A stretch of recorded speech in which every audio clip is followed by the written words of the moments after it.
나는 5년, 10년 동안 그냥 갈 거야 라고 지금 자신 있게 말하시는 분들 중에 반수 이상은 그 공포 심리에서 못 버틸 거라고 생각합니다. 4,000포인트나 5,000포인트 갈 확률 뭐 있겠죠. 근데 10년 안에 이게 2,500포인트 아래로 떨어질 확률 어떤 게 더 많을까요? 삼성전자나 주요 종목들의 실적이 굉장히 좋음에도 불구하고 때려 맞는 이유는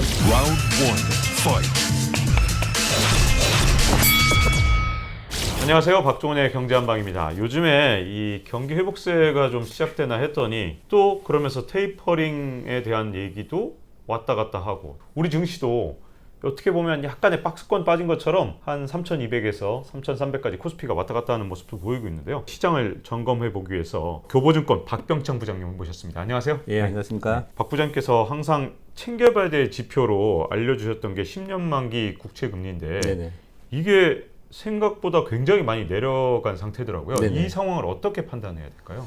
지금 10년 만기 국채 수익률이 1.7% 그때 이제 좀 더 염려도 했었고 또 1.2%대 가니까 또 이제 걱정을 하기 시작했어요. 왜냐하면 이제 많이 올라가면 긴축하지 않겠냐라는 거고. 이제 많이 내려가면 경기 둔화되는 거 아니냐 이제 이런 거지 않습니까? 사실은 이런 지표들은 위든 아래든 급격하게 움직일 때 주식시장에는 좋지 않게 받아들이는 것이고요. 안정적으로 있는 게 이제 가장 좋은 모습인데 최근 들어서는 이제 하향 안정화된 그런 상황입니다. 그래서 결국은 많은 애널리스트 분들은 이제 위쪽으로 올라가지 않겠냐라고 많이 보고들이 있습니다. 그렇게는 보고 있는데 지금 현재 상황은 이제 아래에 좀 있는 상황인데 이렇게 된 이유는 이렇게 좀 보면 될 것 같습니다. 팬데믹 이후에 자꾸 여기만 생각을 하는데 우리 바이러스 팬데믹 이전 한번 생각을 해보면 우리가 10년 동안 주창했던 게 뭐냐면 저성장, 저금리였지 않습니까? 네. 그렇게 10년을 살았어요. 그렇죠. 근데 팬데믹 이후에 돈을 왕창 풀었어요. 네. 그들이 갑자기 세계 경기가 좋아졌다는 거예요. 이제 그런 거지 않습니까? 네. 그러면서 거의 모든 자산이 지금 올라갔고 인플레이션이 발생이 되고 이런 거지 않습니까? 근데 그런 상황 속에서 한참 달려왔어요. 달려와서 이제 와서 딱 돌이켜 보니까 야 이거 정말 경기가 회복돼서 확장되는 거야? 이렇게 의심을 하는 단계가 좀 들어온 거죠. 시장도 그렇고 모든 자산 가격도 그렇고 그렇습니다. 그래서 지금 저는 지금 현재 10년 만기 국채 수익률이 약간 하향해서 안정화되게 들어갔고 그리고 시장도 전체적으로 좀 이렇게 멈춰 있는 것은 어떻게 생각하냐면 정말 여기서 경기가 회복해서 확장으로 갈 수 있는 거야? 지난 10년간 못 갔던 길을 우리가 갈 수 있을까? 이런 것들을 우리가 좀 봐야 되지 않겠냐. 이 경기 기대, 경기 회복에 대한 기대감은 반영이 됐지 않습니까? 주식시장에서. 네. 그렇죠. 그러면 이제 진짜로 확장이 돼야 되잖아요. 근데 그것에 대해서는 야 우리 좀 더 한번 이제 짚고 넘어가야 되는 거 아니야? 이런 식이 오지 않았나 생각을 합니다. 그래서 네. 그저 그런 지표들이 멈춰 있는 거고 시장도 좀 멈춰 있지 않았나 저는 그렇게 좀 보고 있습니다. 이렇게 낮은 금리가 이게 정상적인 건지, 앞으로 이게 올라갈 건데 잠깐 쉬어가는 건지, 금리에 예. 대해서도 지금 예. 견해가 좀 엇갈리는 것 같은데요. 예, 그렇죠. 금리에 대한 전망은 어떻게 보시나요? 뭐 저는 그쪽 전문가는 아니지만 이제 많은 분들이 네. 이제 그렇게 얘기를 하지 않습니까? 사실 지금의 인플레이션을 보면 처음에 파월 의장이나 옐런 장관이 뭐라고 얘기를 했냐면 인플레이션이 일시적이라는 표현을 계속 썼지 않습니까? 네. 근데 최근에 얘기 들어보면요, 약간 후퇴했습니다. 한 발 물러서서 조금 더 길어질 수 있겠다 이렇게 얘기를 많이 하고 있거든요. IMF에서 발표도 인플레이션이 생각보다 길어질 수 있다라는 얘기를 했어요. 이제 그렇게 되면은 결국은 물가가 이렇게 오르는데 10년 만기 국채 수익률이 계속 낮은 상태에 있을 수는 없을 거라고 생각하거든요. 네. 결국은 좀 오르지 않을 거라고 생각해요. 근데 이 부분에 대해서는 거의 대부분 공통적 의견을 좀 가지고 있다고 생각합니다. 그리고 결국은 긴축이 아니더라도 테이퍼링을 서서히 준비를 할 것이고 또 우리나라는 금리 인상 얘기를 지금 나오고 있기 때문에 기본적으로 10년 만기 국채 수익률은 전반적으로 우리나라, 그러니까 뭐 미국의 10년 만기 국채 수익률이지만 전반적으로 글로벌리 국제 수익률이 좀 올라가는 부분에 이제 우리가 생각을 좀 하는 것 같습니다. 근데 저는 그 단기적인 그것보다도 우리 주식 투자를 하면서 더 중요하게 생각하는 부분은 정말로 과거처럼 금리 인상을 할 수 있을까? 정말 그렇게 올라갈 수 있을까에 대해서가 더 깊게 우리가 고민해야 될 부분이 아닌가 생각합니다. 전에도 우리 같이 그런 말씀 많이 나눴지만은 지금 이제 돈 풀어서 이렇게 좋아진 거잖아요. 네. 근데 실제로 일시적인 상승이 있었다. 그리고 나서 이후에 돈을 회수한다든지 아니면 다 써버리고 이제 더 이상 돈을 공급하지 않아요, 시장에. 네.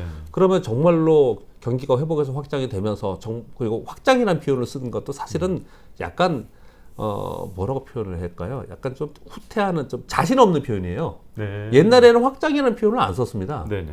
회복다면 뭐예요?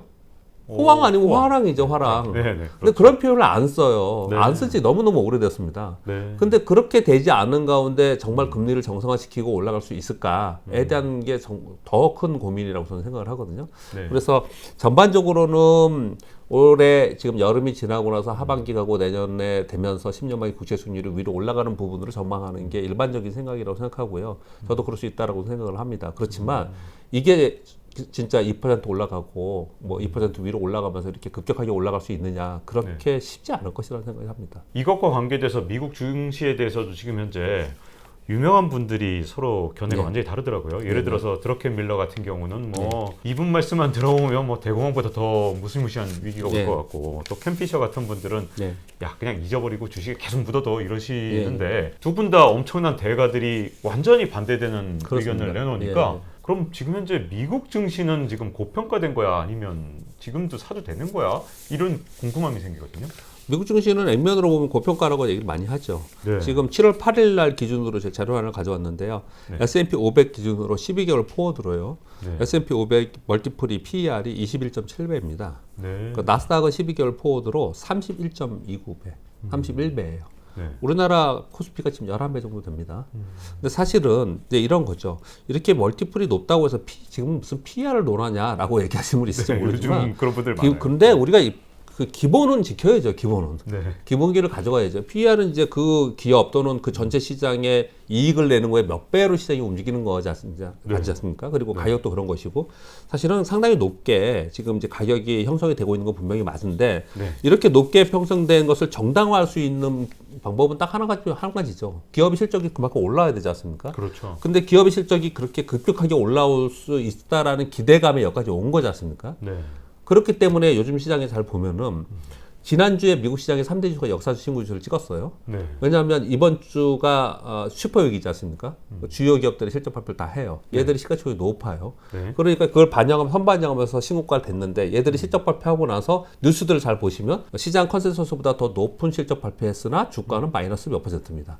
뭐 이런 식으로 발표를 하고 있거든요. 그러니까 지금 이거 시장하고 똑같은 거죠. 시장도 그만큼 기업 실적이 높아지고, 그리고 전체적인 경기 성장률이나 지표들이 좋아지는 것들을 선반영하면서 이만큼 왔단 말이에요. 그리고 나서 이제 그 다음에 더 정말 호황이나 화랑이 됐든 더 좋아진 게 나타나야 되는데, 그럴 수 있느냐라는 이제 걱정을 하기 시작을 한 겁니다. 그래서 요즘에 이런 표현도 씁니다. 쿨다운. 옛날에 소프트랜드 얘기 많이 했잖아요. 요즘에 쿨다운 얘기를 많이 하거든요. 근데 경기 피크 논란이 있으니까 경기 피크에서 내려가면 이제 위험이 생기잖아요. 미니 위험이 생길 수도 있잖아요. 그렇죠. 그러니까 미니 위험이라고 표현하는 건 뭐냐면 중대한 시스템의 위기가 아니더라도 어떤 자금 위험이 생길 수 있겠다라는 이제 걱정을 하는 사람들이 많이 늘어났어요. 근데 그 말을 쓰기 싫은 거예요. 그 말을 쓰기 싫으니까 쿨다운, 소프트 랜딩 하면서 점차로 시장은 약간씩 좀 주춤주춤하지만 크게 시장에 변동성을 주지 않고 요 구간을 넘어가면서 이렇게 되는 거죠. 시장은 약간씩 내려가면은 이제 전체적인 고평가 논란은 밑으로 좀 떨어지겠죠. 그러면서 기업의 실적이 올라오면 이게 막 부딪히는 이제 그렇게 소프트 랜딩으로 가야 된다. 이렇게 표현을 많이 하고 있는 거거든요. 그렇지만 전반적으로 보면은 지금 현재 미국 시장이 고평가다 아니다라는 또 왈가왈부 말도 많아요. 왜냐하면 과거 평균으로 보면 이거보다 높을 때도 있었거든요. 그렇기 때문에 여러 가지 얘기들이 있지만 분명한 것은 이런 거죠. 모두 다 마음속에 지금 많이 올랐다는 것을 인식을 가지고 있는 거죠. S&P 500이 6개월 연속 상승했습니다. 6개월 연속 상승이라는 게 중요한 게 아니고 그것도 가파르게 올랐어요. 엄청나게. 우리나라 코스피는 8개월 연속 상승했습니다. 그리고 지금 이제 이틀 남았는데 한 2% 오르면 좀 올랐으면 좋겠어요. 사실은 2% 올라서 역사 한번 새롭게 역사적 기록을 깨는 거 중요하잖아요. 그렇게 가파르게 오르고 연속적으로 올랐기 때문에 부담이 있는 거죠. 쉽게 제가 이제 이런 설명을 드리는데, 주변에 보시면 내 집을 뭐 6억 주고 샀는데 지금 12억 됐어, 15억 됐어. 그렇게 흐뭇해하면서 이런 얘기를 하는 사람들이 주변에 많이 있지 않습니까? 그러면서도 불구하고 그분들이 야 그러면 그만큼 올라가는 게 정상이야? 그러면 너무 많이 올랐지. 인정해요. 인정해요. 뭐 자기는 기분이 좋지만 자기 집이 올라서 사실 너무 이건 과다라는 것들을 인정을 합니다. 사실은.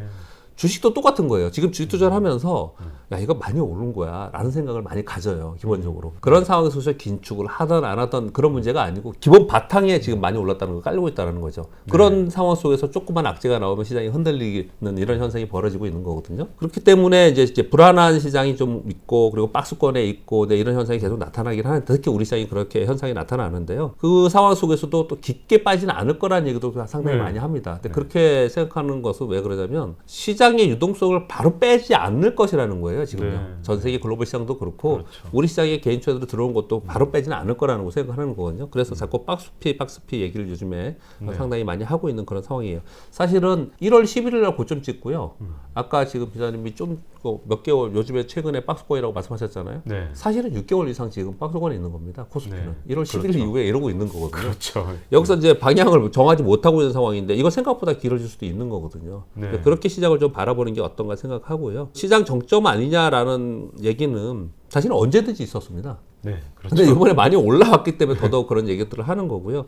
그런 조짐들은 분명히 있고, 그리고 어떤 이런 얘기를 들었을 때 뭐 전 세계 투자의 그루분들이나 석학분들이나 이런 얘기를 했을 때 그 자체를 믿고 그냥 무조건 따라서 우리가 투자하지는 않지 않습니까? 네. 그렇지만 그들이 얘기할 때 분명한 논리가 있고 그 논리는 시차만 있을 뿐이지요. 이런 거죠. 그분들이 그러면 언제 그러면 위기가 올 것 같습니까? 그러면 그거에 대해서는 대답 안 해요. 사실은요. 그렇죠. 예. 예. 네. 다만 이런 위험이 있으니까 시장이 우리 투자자들이 조심해야 된다 이렇게 얘기해 주는 거지 않습니까? 네. 그러면 그 자체로 우리는 받아들이고 그런 위험성이 있다라는 것들을 우리 시황감을 가질 때 어느 정도 반영을 해서 가져가는 게 중요한 것이지 지금 그렇게 그런 위험이 올 거야 아니면 밑도 끝도 없이 뭐 4,000포인트 갈 거야 얘기하는 사람도 있고 또 그냥 폭락할 거야 얘기하는 사람이 있거든요. 그래서 너무 극단적으로 시황을 바라보지 않고 투자하는 것이 좋지 않을까라고 저는 생각합니다. 네. 지금 말씀하신 것 중에서 예. 이제 귀에 와닿는 것 중에 하나가 아주 많이 올라가지도 않겠지만 또 밑으로 저 하방으로는 좀 어느 정도 방어가 될 게 긴축을 뭐 빨리 하지 않을 것이기 때문에 예. 그 기대 때문에 그래도 빠져봤자 어느 정도 한계가 있다 이렇게 말씀하셨지만 또 한편으로 걱정되는 건 예. 이렇게 오랫동안 돈을 계속 풀고 테이퍼링 얘기도 어쨌든 구체적으로는 아직 안 하고 있다가 예. 혹시라도 이게 너무너무 자꾸만 미루다 보면 예.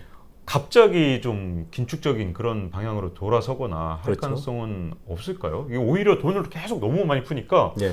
한편으로는 이래도 되는 건가라는 걱정이 들더라고요. 그러니까 주식시장의 고점의 시그널이 명확하게 있나요? 그렇지는 않지 않습니까? 네. 투자자들의 군중의 심리가 어느 순간에 야 이건 아니야 이런 순간에 그냥 고점을 찍고 야 이건 너무 싸 라는 공감되는 형성의 저점을 찍고 그렇지 않습니까? 네. 사실은 뭐 이렇게 생각을 합니다. 자꾸 소프트 랜딩 얘기를 하는데 테이퍼링을 직전에 가장 전에 했을 때가 언제냐면 2015년, 2016년도 했잖아요. 네. 17년 지나거나 18년, 19년도에 미국의 연준에서 실제로 돈을 회수를 했어요. 연준 대체로 보면 회수를 했었거든요.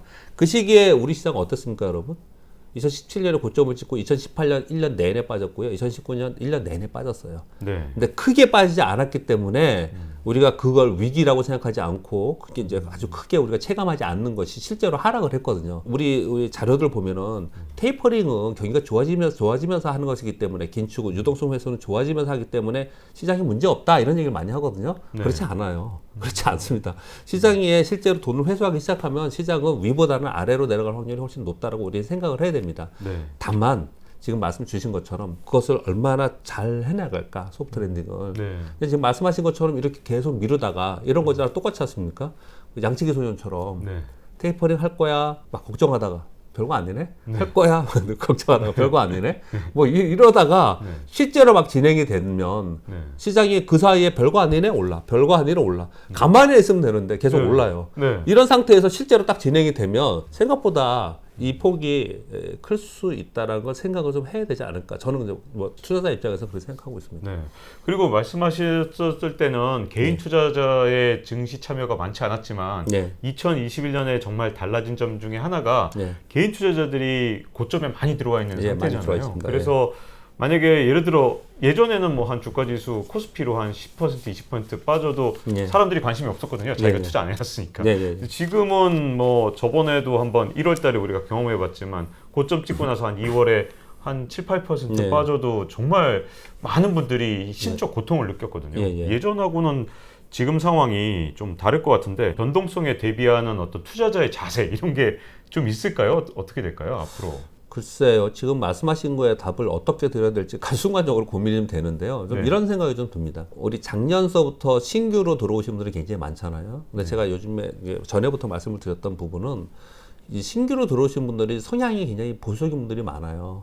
소위 포모 증후군에서 나중에 들어오신 분도 많고요. 지금 대학생 중에 해외 주식 안 하면은 그냥 왕따이고, 네. 그리고 뭐 지금 주부분들은 IPO에 무조건 들어가야 되고, 뭐 이제 그게 대화의 주제이고, 네. 이제 그런 거지 않습니까? 주요 주제죠. 유행이라는 게 있는 거지 않습니까? 네. 근데 그렇게 지금 이제 진행을 하고 있는 지금의 현재 상황인데요. 이게 양극단이 좀 있을 것 같아요. 좋은 쪽으로 먼저 말씀을 드리면은 이분들이 쉽게 빠지지 않을 것 같아요. 시장에서 쉽게 물러나지 않을 것 같습니다. 왜냐하면 이 보수적으로 들어오신 분이기 때문에 이렇게 빨리빨리 대응할 수 있는 분들이 아니에요. 오히려 반대로 제가 네, 보기에는. 네. 그리고 너무 오랫동안 무려 1년 동안 주식은 파는 게 아니라는 인식을 너무 많이 가지고 있고 뭐 삼성전자 가지고 있으면은 네. 뭐 몇 년 기다리면 다시 오를 거야라는 인식을 신년처럼 거의 뭐 신년처럼 됐어요. 그래서 그런 분들이 굉장히 많이 있어서 네. 제가 보기에는 쉽게 뺄 것 같지는 않습니다. 웬만한 상황에서는 네. 뭐 손해가 좀 난다 하더라도. 근데 어떤 경우에 이게 빠지자면 진짜 위험은 이 시장에 시스템 위기가 발생하면서 일시적으로 급락하는 경우예요. 일시적으로 급락을 하면은 공포 심리가 자극이 되기 때문에 공포 심리는 모르겠어요. 이거 지금 어떻게 솔직히 속으로 단언하건대 이런 말을 쓰고 싶었는데 단언하면 안 되죠. 단언하면 안 되고 나는 5년 10년 동안 그냥 갈 거야 라고 지금 자신 있게 말하시는 분들 네. 중에 반수 이상은 그 공포 심리에서 못 버틸 거라고 저는 생각합니다. 팔 거라고 저는 생각합니다. 그런 상황까지 만들면 안 되죠. 이게 사실은 연준이 하는 일이고 또 이 업계에 있는 사람들이 그걸 해줘야 되는 일이라고 생각을 좀 하거든요. 네. 그래서 그렇게 위기 상황이 되지 않으면 급하게 떨어지지 않지 않을까라는 생각을 좀 가지고 있습니다. 이런 쪽에 한쪽에는 생각을 하고 있고요. 한편으로는 이제 경험이 많지 않은 분들이에요. 그런 분들이 너무 많기 때문에 이런 분들이 스몰 위기라고 표현하는 일시적인 또 급격하게 하락 이런 모양이 나타나면 그것을 심리적으로 감당할 수 있을까? 네. 이런 부분들이 좀 생각이 많이 들어요. 그래서 지금 어떤 방안 어떻게 대처하면 되겠냐는 질문을 주셔서 제가 서설이 너무 길었습니다. 그래서 이제 관리를 진짜 해야 됩니다. 정말 이제 관리를 해나가면서 시장을 봐야 되는 거거든요. 우리가 장기 투자를 한다 하더라도요. 이런 얘기를 하지 않습니까? 지수가 지금 3,000포인트 이상인데 여기서 사서 10년 후에 되면 4,000이 되든 5,000이 되든 그때 팔면 되지 않겠냐라고 생각을 많이 하잖아요. 네. 그 안에 4,000포인트나 5,000포인트 갈 확률 네. 뭐 있겠죠. 네. 근데 10년 안에 이게 2,500포인트 아래로 떨어질 확률 네. 어떤 게 더 많을까요? 이러는 거 한번 생각을 해봐야 됩니다. 저는 투자에 빠질 확률은 훨씬 더 높다고 생각을 하거든요. 한 번쯤은 그렇게 빠질 확률이 있다고 생각하거든요. 네. 그러면 지금 10년 동안 들고 왔을 때 확률하고 내가 이익을 볼 수 있는 거, 이익 보상 배율이라 그러잖아요. 네. 이걸 생각해 봤을 때는 지금은 들고 하는 것보다도 관리를 해가면서 하는 게 훨씬 더 맞다고 생각하거든요. 그래서 지금에 와 있는 이 정도의 지수에서는 내 종목을 지금 뭐 10년 가져간다 하지 마시고 네. 그 종목들을 좀 일정 정도 어떤 비중도 관리하고 제일 좋은 방법 중에 또 하나는 여러 종목들을 모르는 종목들을 그동안에 막 샀잖아요. 네. 그래서 잘 몰라요. 네. 근데 그렇죠. 그 중에서 자기가 아는 종목들이 있지 않습니까? 그래서 내가 진짜 잘 몰라. 삼성전자만 난 안다. 그럼 삼성전자 하나만 좀 위험한 것 같아. 그럼 줄였다가 또 빠지면 또 샀다가 이렇게 좀 관리를 어떻든 관리를 해야지 그냥 들고 가는 시장은 좀 아니지 않을까. 그렇게 지금 대처를 해야 되지 않을까 저는 생각합니다. 미국의 빅테크에 투자하신 분들도 많은데 네. 이번에 아마 차이나 쇼크, 중국에서 시작된 규제 리스크 때문에 이거 뭐 미국 증시까지 같이 흔들리는 그런 모습을 좀 보였거든요. 혹시 이 차이나 리스크와 미국에 투자하신 분들을 위해서 어떤 조언을 좀 해주실지 궁금한데요. 그 빅테크의 부분은 미국의 빅테크는 차이나 리스크보다도 그냥 규제 리스크가 더 크다고 저는 생각을 하고 있고요. 네. 규제 리스크하고 세금의 리스크가 지금 앞으로 남아있는 상황이고요. 차이나 리스크는 좀 제한적일 거라고 생각을 좀 하고 있는데 왜냐하면 산업 사이클이 변하거나 아니면 경기 사이클이 변하는 게 아니고 사회주의 체제 내에서 아주 정치적 정책적인 거잖아요. 그 규제 자체가. 그러니까 그건 언제든지 또 다시 반대 방향으로 움직일 수 있는 것이기 때문에 그건 좀 제한적일 거라고 생각을 좀 합니다. 그리고 또 한 가지는 소위 미국의 빵주를 얘기를 하면 지금의 전 세계 특히 미국 국민들은 페이스북 없이 의사소통이 안 돼요. 아마존 없이 물건 못 삽니다. 그리고 애플 다 아이폰 갖고 있고요. 구글 없으면 검색이 안 돼요. 이거는 이미 생활이에요. 그렇기 때문에 이들의 아주 공고한 지위는 쉽게 무너지지 않을 거라고 생각하는 게 저는 맞지 않을까 이렇게 생각을 좀 하고 있거든요. 그래서 네. 이게 크게 영향은 없을 거라고 저는 보고 있습니다. 제한적일 거라고 보고 있습니다.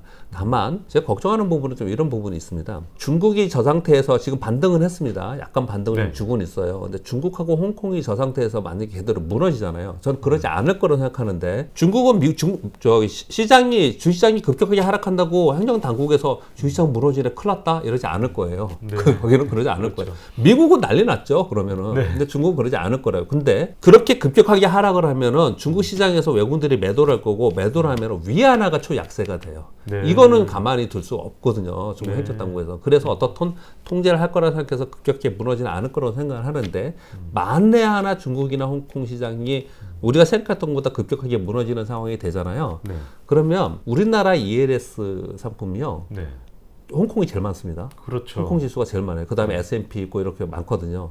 그 ELS 상품이 있죠. 그리고 ETF 상품이 있죠. 네. 요번에 빠진 것도 미국의 아크K의 네. 아크K ETF에서 대규모로 팔아서 아마 더 많이 빠졌을 거예요. 그렇죠. 그것처럼 어느 한쪽에서 막 팔면은 그게 사실 금융 시스템 위기가 그래서 발생하거든요. 어느 한쪽에서 막 팔기 시작하면은 저쪽의 펀드에서는 담보 부족이 생겨요. 쇼티지가 발생해요. 네. 그러면 얘네들은 또 다른 걸 팔아야 돼요. 전혀 상관없는데도 팔아야 된다고요. 네. 이런 일이 발생하면서 연쇄적으로 팔고 하면서 이게 이제 무너지는 그런 현상이 벌어지거든요. 네. 근데 지금 이번에 한 차례 떨어진 거에서는 홍콩이 일주일 만에 8% 떨어졌거든요. 네. 그래서 굉장히 급격하게 하락한 겁니다. 네. 근데 여기서 반등을 하면서 하향 안정화되지 못하면은 올라가는 걸 바라보는 게 아니고요. 만약에 이게 하향 안정화라도 돼야 돼요. 근데 여기서 만약에 추가적으로 그렇게 하락이 나타난다. 그때는 이번 주하고 다를 거예요. 그때는 영향을 받을 거라 이렇게 보시는 게 어떤가 생각하고요. 그것은 수급적 요인이 굉장히 중요하다. 그렇기 때문에 지금 빅테크 때문에 그 관련 종목들 위주로 지금 홍콩과 중국이 급락을 했고 미국에 있는 그 기업들이 급락을 했고 그래서 그 영향을 간접적으로 받고 있지만 이거보다 더 중요한 거는 전 세계 글로벌 자금들이 움직이는데 그 자금이 어느 한쪽에서 무너지기 시작하면은 그것을 막기 위해서 이쪽에 팔고 그것을 막기 위해서 이쪽에 팔고 또 ELS가 또 뭐 마진콜도 발생을 하고 이런 일이 많이 발생이 되면 우리가 생각하는 것보다 좀 충격적일 수 있다. 이 부분을 우리 살펴보는 게 중요하다고 생각합니다. 예를 들어서 이 중국의 증시가 빠지면 그 반사익으로 우리 코스피가 오르는 그런 기대를 하기보다는 예. 이 중국 증시가 빠져서 이 손실을 메꾸기 위해서 같은 이머징이라고 어쨌든 취급되는 우리 한국 주식을 예. 판다든가 아니면 뭐 미국 내 빅테크 주식을 판다든가 이런 식으로 연쇄 반응이 일어날 수 있다는 이런 말씀이신 거죠? 이제 그건 이제 우리가 걱정을 해야 되니까 항상 주식은 보석으로 해야 돼. 다치지 않아야 되잖아요. 네. 일단 다치지 않고 있어야지만 그 다음 기회가 있는 거니까. 그래서 그렇기 때문에 제가 설명을 이렇게 드리는 건데요. 네. 사실 요 최근에 나오는 보고서들 중에는 그 완전 극단적으로 좋게 보는 사람들도 있어요. 어떻게 보냐면 네. 중국하고 우리나라는 이머징 마켓이잖아요. MSCI의 하반기 리밸런싱이 8월 달에 있습니다. 얼마 지나면 있거든요. 네. 그러면 이제 전체 이머징 마켓에 MSCI에서 이머징 마켓의 비중이 이만큼 있을 거 아니에요. 그중에 네. 중국이 제일 많습니다. 그다음에 우리 한국이 있는데 여기에 비중이 중국을 줄이면 그만큼 한국을 살 거다. 네. 이런 보고서들이 요즘에 나오고 네, 있어요. 요즘 그런 근데 그건 너무 기대에 찬 희망적인 거고, 네. 저도 당연히 주식 투자자니까 그랬으면 좋겠습니다. 제발 그랬으면 좋겠다라고 시장을 바라보고 있습니다. 근데 그렇게 되는지 안 되는지는 확인해 봐야죠. 지켜봐야 되거든요. 네. 지금 현재까지는 어떻게 움직였습니까? 같이 팔았습니다. 네. 요즘에 우리나라 보면은 코스피 지수가 약간 7월 내내 하락했어요. 여러분 차트 보세요. 7월 내내 우양하면서 하락했어요. 코스피 네. 시장이. 근데 이렇게 하락한 이유, 그리고 삼성전자나 주요 종목들의 실적이 굉장히 좋음에도 불구하고 때려 맞는 이유는 다 외국인들의 비차익 프로그램 매도거든요. 외국인들의 비차익 프로그램 매도가 왜 나오느냐? 차익 프로그램 매매는 현선물관 F-S의 베이시스를 가지고 차익 거래를 하는 거고요. 비차익 거래라고 하는 건 네이키드로 방향성을 갖고 매도를 하는 거예요. 그래서 외국인들의 비차익 프로그램 매수나 매도는 전체 인덱스에서 이 부분 이만큼 줄이거나 아니면 느리거나 하는 거거든요. 근데 이만큼 줄이는 거예요. 이거 줄이는 걸 이머징을 전체적으로 줄이는 거거든요. 네. 그러니까 중국이 줄이는 거하고 지금 우리 줄이는 거 같이 줄이고 있다고요. 근데 어느 순간이 되면 이제 우리 시장은 더 살 거다. 그건 이제 기대인 거죠, 기대. 그건 네. 기대인 거고. 그랬으면 좋겠지만, 아직까지는 그렇지 않기 때문에 그런 기대보다는 반대로 위험성도 있다. 그 기대 때문에 우리가 아주 좋을 수도 있지만, 그 기대 때문에 또 우리가 안 좋을 수 있다라는 양면성을 가지고 이 부분을 좀 살펴봐야 되지 않을까, 그런 생각을 하고 있습니다. 지금은 진짜 기회와 위기가 공존하는 때라서요. 이 박병창 부장님 말씀은 진짜 주의 있게 좀 들어야 될 것 같고요. 자, 이렇게 첫 편에서는 이제 미국 증시와 중국 증시, 글로벌 증시 중심으로 좀 여쭤봤다면 다음 편에서는 국내 증시에 대해서 좀 더 집중적으로 여쭤볼 생각이거든요. 자, 잊지 말고 2편 기대해 주시고요. 다음 시간에 뵙도록 하겠습니다.